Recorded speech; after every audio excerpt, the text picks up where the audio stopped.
Ma mère a eu la gentillesse d'héberger une boursière pauvre chez nous. Sauf que la première phrase qu'elle a dite en entrant, c'était « Je peux habiter ici, d'accord? Mais que votre fils reste loin de moi. Pas de drague. Et surtout n'attachez aucun sentiment pour moi. » Mes parents étaient choqués par cette déclaration. Mais moi j'ai tout de suite compris que Fu Yanji avait elle aussi recommencé sa vie comme moi. Dans ma vie d'avant, quand ma mère avait ramené la boursière Fu Yanji à la maison, j'étais tombé raide dingue de cette beauté légendaire qui sortait de nulle part. En tant que fils de famille riche, j'ai utilisé toutes mes ressources pour qu'elle devienne une star de premier plan dans le monde du spectacle.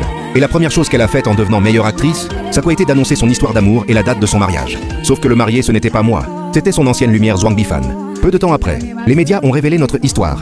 Elle a cru que je l'avais harcelée, que j'étais jaloux et que c'était moi qui avais balancé l'info. Pour faire taire les rumeurs plus vite, elle a décidé avec Zhuang Bifan qu'il fallait se débarrasser de moi. Dans l'incendie, j'ai eu tellement mal au corps et à l'âme. Je n'arrive pas à comprendre comment les gens peuvent être aussi mauvais. Et aujourd'hui, en voyant Fu Yanji avec son air hautain, tout ce que je ressens c'est du dégoût. Maman, on dirait que cette camarade ne veut pas de notre aide. On devrait peut-être prendre quelqu'un d'autre.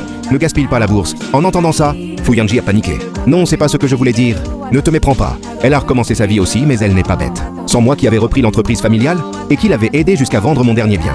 Elle n'aurait jamais pu devenir célèbre en un an. Mais puisque les deux, on a recommencé, non seulement je ne l'aiderai plus, mais je vais lui faire goûter à la méchanceté des gens. Le lendemain matin, le majordome oncle Lee m'attendait pour m'emmener à l'école. J'allais monter dans la voiture, quand une silhouette fine s'est précipitée. Elle a ouvert la portière et s'est installée à la place du passager. Suis here, j'ai dit. Ne viens pas me draguer. Ne cherche pas à t'approcher de moi. Je l'ai regardé froidement, j'ai souri doucement en parlant. C'est ma voiture, et je n'aime pas qu'on la partage. Descends tout de suite. Le visage de Fu Yanji s'est assombri, comme si elle n'avait pas du tout imaginé que je réagirais comme ça. C'était juste pour monter dans la voiture. T'es obligé d'être comme ça? Fu Yanji s'est mordu la lèvre et est descendu en bougonnant. Puis elle a claqué la portière. En voyant son air contrarié, moi j'étais plutôt content. Moi je vais dans un lycée privé UP. Ma mère l'a aussi inscrite ici. Elle est en classe 2. Moi en classe 4. Le premier jour de la rentrée, Zhuang Bifan, qu'on appelle le caïd du lycée, a fait un scandale avec une nouvelle arrivante de la classe 2. Zhuang Bifan, je t'aime, je peux être ta copine? Fu Yanji a déclaré sa flamme en public. Même dans une école privée, c'était une bombe. Tout le monde était attiré. Après avoir recommencé sa vie, Fu Yanji est allé directement voir son ancienne lumière. Zhuang Bifan, ça je ne l'avais pas vu venir. Ce soir-là, j'étais dans ma chambre sur le point de dormir. Quand j'ai entendu un gros bruit de moto dehors, j'ai levé la tête. Une bande de jeunes casse-cou s'arrête à l'entrée de la résidence. Une silhouette familière en uniforme descend de l'arrière d'une moto. C'était Fu Yanji. Elle se retourne plusieurs fois pour dire au revoir à Zhuang Bifan. Après quelques pas, elle revient en courant et lui fait un bisou rapide sur la joue. Les autres se mettent à siffler. Zhuang Bifan affiche un sourire satisfait. Non, Fu Yanji, tu habites vraiment ici? Paraît qu'ici le mètre carré le moins cher c'est 56 000 balles. Un des jeunes casse-cou regarde vers chez moi. Je sais qu'il regarde la petite villa dans la résidence. Je me suis caché contre le mur près de la fenêtre. Trop de chance. Un appartement à 20 000 balles le mètre carré, c'est comment? Beauté Fu, fais-nous visiter. Face aux compliments de ces jeunes, Fu Yanji n'arrive pas à cacher sa fierté. Puis elle dit un peu gênée.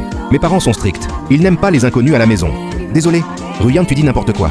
Bifan, c'est pas une inconnue. C'est ton futur gendre. Ce week-end, c'est l'anniversaire de Bifan. Organise une petite fête dans ta grande maison. Oui. Fais-nous visiter ta baraque de luxe. Face aux suggestions des potes de Zhuang Bifan, Fu Yanji marque quelques secondes de silence. Puis elle répond. Je vais demander à la maison. On verra ce qu'ils disent. Les jeunes casse-cou applaudissent tout de suite. Notre belle Fu. Ne nous déçois pas. Dans le calme de la nuit, j'entendais tout parfaitement. J'avais envie de me gifler. Comment j'avais fait pour ne pas voir à quel point Fu Yanji est hypocrite? D'un côté parce que j'étais idiot avant, de l'autre parce qu'elle joue trop bien la comédie. Devant moi, elle faisait semblant à la perfection. Si je descendais la démasquer maintenant, je me demande ce qu'il se passerait. Fu Yanji rentre dans la résidence. Les jeunes casse-cou repartent aussi vite. Pendant plusieurs jours, Fu Yanji rentre très tard. Au lycée, les rumeurs sur elle et Zhuang Bifan vont bon train. Fu Yanji est très voyante, que ce soit dans l'établissement ou dehors. Elle tient la main de Zhuang Bifan en public. Les rumeurs disent aussi que Fu Yanji est une fille riche. Des camarades ont posté des photos d'elle dans notre quartier chic et la montrant descendant d'une Rolls-Royce, la fille riche qui tombe amoureuse du caïd du bahut. Ça a fait exploser l'ennui du lycée. Le lendemain midi, je déjeunais avec ma mère. Quand Fu Yanji est descendu du premier étage. Bonjour Ruyan, viens manger. Ma mère lui a dit bonjour. Ruyan a répondu brièvement. Puis elle avait l'air hésitante. Finalement, elle se lance. Tante, il faut que je vous parle de quelque chose. Ce week-end, c'est l'anniversaire d'un camarade. On pourrait organiser une petite fête à la maison? Je la regarde surpris. Cette nana, elle ose vraiment tout.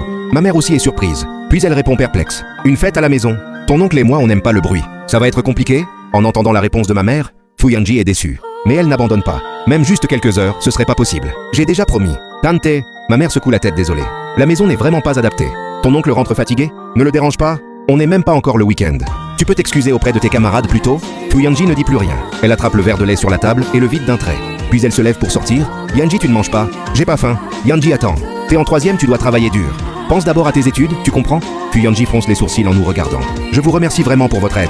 Mais ça ne veut pas dire que vous pouvez gérer ma vie.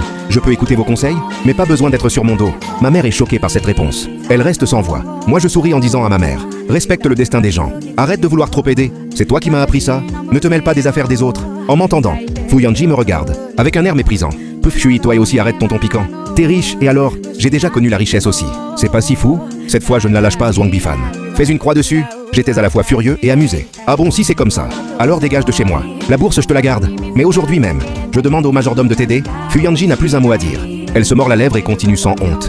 Tu n'as pas le droit de me virer. C'est ta tante qui m'a invité. Je pensais pas qu'elle était aussi culottée.